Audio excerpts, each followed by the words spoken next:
नमस्कार दोस्तों, आप सभी का एक बार फिर से स्वागत है हमारे चैनल दुर्गा भक्ति मार्ग में। आज मैं आप सभी को सुनाऊंगी शनिवार व्रत विधि एवं कथा। शनिवार का दिन न्याय के देवता शनि देव को समर्पित होता है।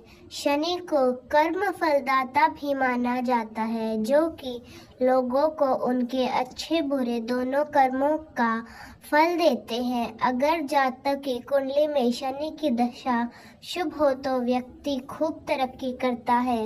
वहीं अगर शनि पीड़ित है तो व्यक्ति को तमाम कष्टों का भी सामना करना पड़ता है।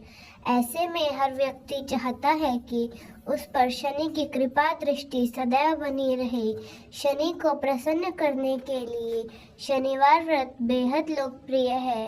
ये व्रत करने से सारे दुख संकट पीड़ा दूर हो जाते हैं। घरों में सुख शांति का आगमन होता है। इसमें शनि स्तोत्र का पाठ विशेष लाभदायक सिद्ध होता है। एक समय की बात है जब सभी नवग्रहों यानी सूर्य, चंद्र, मंगल, बुध, बृहस्पति, शुक्र, शनि, राहु और केतु में विवाद छिड़ गया कि इनमें सबसे बड़ा कौन है। सभी आपस में लड़ पड़े। तभी सारे ग्रह देवराज इंद्र के पास पहुंचे। देवराज इंद्र घबराए और निर्णय करने में अपनी असमर्थता जताई, लेकिन उन्होंने सुनवाई लिए राजा विक्रमादित्य का नाम बताया और कहा वो इस समय पृथ्वी पर अति न्यायप्रिय राजा है। वह आप सभी की मदद अवश्य करेंगे। सभी ग्रह एक साथ राजा विक्रमादित्य के पास पहुंचे और अपनी समस्या रखी। राजा विक्रमादित्य संकट में पड़ गए, क्योंकि वे जानते थे कि किसी को भी छोटा घोषित किया जाएगा वह क्रोध हो जाएगा। तभी राजा ने एक उपाय बताया। उन्होंने स्वर्ण, रजत, कांस्य, पीपल, सीसा, रांझा, जास्ता, ऐभ्रक और लोह के 9 सिंहासन बनवाए। इस सिंहासन को इस क्रम से रख दिया। फिर उन सब ने निवेदन किया कि आप इस सिंहासन पर विराजमान हो जाइए। इसमें से जो अंतिम सिंहासन पर बैठेगा वही सबसे छोटा माना जाएगा। लोहे का सिंहासन सबसे बाद में होने के कारण शनिदेव उस पर बैठ गए। तभी से वो सबसे छोटे कहलाने लगे। शनि को लगा कि राजा ने जानकर ऐसी चाल चली है। वह गुस्से में राजा से बोले, राजा तुम मुझे नहीं जानता। सूर्य एक राशि में 1 महीना, चंद्रमा सेवा 2 महीने 2 दिन, मंगल 1.5 महीना, बृहस्पति 13 महीने व बुध और शुक्र 1-1 महीने विचरण करते हैं। लेकिन मैं 2.5 से 7.5 साल तक एक ही राशि में रहता हूँ। मैंने बड़े बड़ों का विनाश किया है। जब श्री राम की 7.5 आई तो उन्हें वनवास हो गया। रावण के घड़ी में तो उसकी लंका को वानरों की सेना ने हरा दिया। तो अब तू क्या चीज है? ऐसा कहते हुए शनिदेव वहां से गुस्से से चले गए। बाकी देवता खुशी खुशी वापस आए। कुछ समय बीतने के बाद राजा की 7.5 आई। तब शनिदेव बढ़िया घोड़ों को लेकर एक सौदागर का रूप बनाकर वहां पर पहुंचे। राजा को पता लगते ही वह अपने आश्रपाल को बड़े अच्छे घोड़े खरीदने की आज्ञा दे दी। उसने कई अच्छे घोड़े खरीदे। उसमें से एक सर्वोत्तम घोड़े राजा को सवारी के लिए दिया गया। राजा के सवार होते ही वह घोड़ा सरपट वन की ओर भागने लगा। भीषण वन में पहुंचते ही वह गायब हो गया।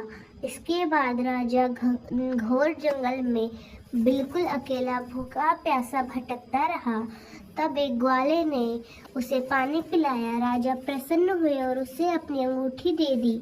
इसके बाद राजा नगर की ओर चल पड़ा। वहां उसने अपना नाम उज्जैन निवासी वीका बताया।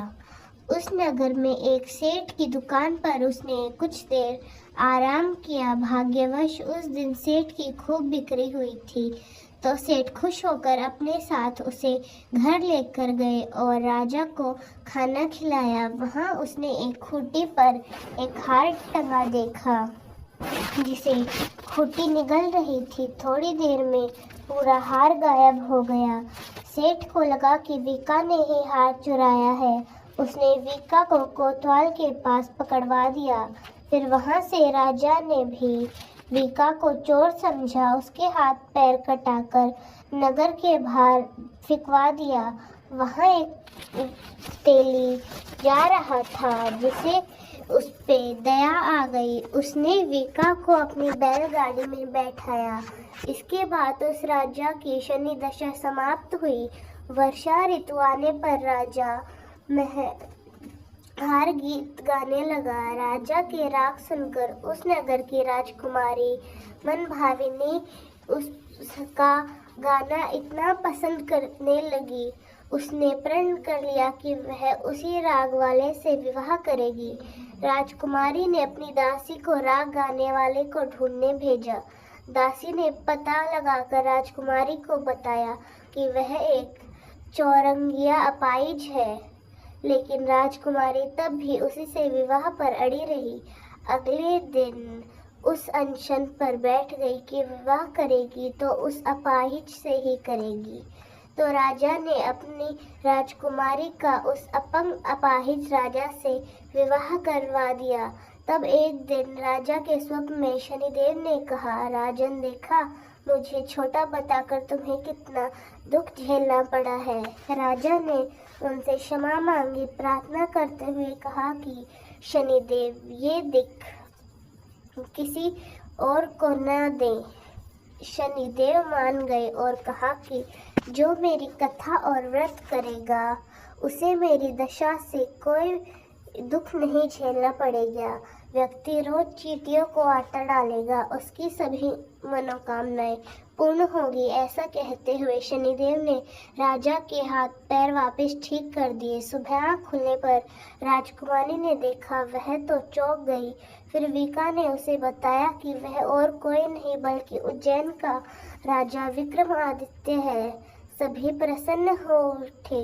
सेठ को जब यह बात पता चली तो उसने राजा से क्षमा मांगी। राजा ने कहा कि इसमें किसी का भी कोई दोष नहीं है, वह तो शनिदेव का क्रोध था। सेठ ने फिर भी राजा से अपने घर खाने पर जाने का निवेदन किया। सेठ ने कई प्रकार के व्यंजनों से राजा का सत्कार किया। साथ ही सबने देखा कि जो खूंटी हार निकल चुकी थी वह अब हार उगल रही है। सेठ ने तहे दिल से राजा का धन्यवाद किया। फिर सेठ ने अपनी कन्या श्री कंवरी के साथ विवाह कराने का निवेदन किया। राजा ने इसे स्वीकार अपनी दोनों रानियां मनभावी और श्री कंवरी को लेकर उज्जैन नगरी चल पड़े। वहां राजा का खूब आदर सत्कार किया। सारे नगर में दीपमाला बनाई गई। राजा ने पूरे नगर में घोषणा की कि मैंने शनिदेव को सबसे छोटा बताया था, जबकि वे सर्वोपरि हैं। सारे अच्छे बुरे कर्म के कारण शनिदेव ही हैं। सारे राज्य में शनिदेव की पूजा नियमित रूप से होने लगी। माना जाता है कि जो भी शनिवार का व्रत रखता है, शनिदेव कथा को सुनता या पढ़ता है, उसके सारे दुख दूर हो जाते हैं। शनिवार व्रत विधि: इस दिन सुबह जल्दी उठकर स्नान कर स्वच्छ कपड़े पहने। इसके बाद पीपल वृक्ष को जल अर्पित करें। पीपल के वृक्ष को जल अर्पित करें। सुबह लोहे से निर्मित शनि की प्रतिमा को पंचामृत से स्नान कराएं। इसके बाद मूर्ति को चावलों से बनाए गए 24 दल के कमल पर स्थापित कर दे। फिर काले तिल, फूल, धूप, तेल, काले वस्त्र आदि से शनि की पूजा करें। पूजा के बाद शनि देव के 10 नामों का स्मरण करें। शनि मंत्रों का जाप करें। तो दोस्तों, कैसी लगी आपको हमारी आज की कहानी? कमेंट्स में ज़रूर बताएं। धन्यवाद।